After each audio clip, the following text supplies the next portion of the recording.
প্রতি বছর সাউথ কোরিয়াতে ওয়ার্ল্ড কালচার একটি প্রোগ্রাম আয়োজন করা হয়ে থাকে। এই প্রোগ্রামটি মূলত 16টি দেশ তাদের দেশের ট্রেডিশনাল ফুড, ড্রেস এবং ঐতিহাসিক বিভিন্ন পণ্য সামগ্রী নিয়ে পার্টিসিপেট করে। প্রতিটি প্রোগ্রামে বাচ্চাদের জন্য বিশেষ আয়োজন থাকে। তো আমার বাচ্চারা যদিও অত ভালো রং করতে পারে না, তাও ওরা খুব আগ্রহ সহকারে আর্ট করার জন্য বসেছিল। আরও একটু আর্ট করতে ইচ্ছে করতেছিল, তাই আমি ওদের সাথে একটু পার্টিসিপেট করেছিলাম। আর এখানে প্রতিটি স্টলে বড় ছোট সবার জন্যই কিন্তু গিফটের আয়োজন ছিল। প্রোগ্রামটিতে আরও রয়েছিল লটারির সুযোগ। এখানে লটারিগুলো কিন্তু বিনামূল্যে দিচ্ছিল, কিন্তু যদি লটারিতে আপনার নাম আসে সেখানে কিন্তু অনেক ভালো রকমের একটি গিফটের ব্যবস্থা ছিল। তো আমরা প্রতিটি স্টল ঘুরে ঘুরে দেখছিলাম যে স্টলগুলোতে কি কি ধরনের আয়োজন করা হয়েছিল। এখানে মূলত কেনার কিছুই নেই, প্রতিটা স্টলে কিছু গেমের ব্যবস্থা রয়েছে। কিছু কোশ্চেনের উত্তর দিতে পারলেই পেয়ে যাবেন সুন্দর সুন্দর গিফট। আর যদি সঠিক উত্তর নাও দিতে পারেন সেক্ষেত্রে আপনাকে গিফট দেওয়া হবে। গেমগুলো অনেক আনন্দদায়ক ছিল। আমরা এক একজন করে করে পার্টিসিপেট করছিলাম। আমিও গিফট পেলাম টুথব্রাশ অ্যান্ড হ্যান্ড গ্লাভস।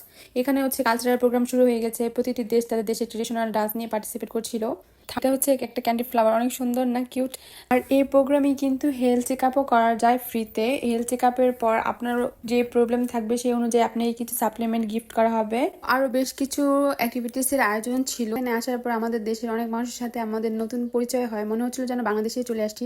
এই জিনিসটা অনেক আকর্ষণীয়, বাট জিনিসটা আসলে কি জানি না। কেউ যদি জেনে থাকেন আমাকে জানাবেন।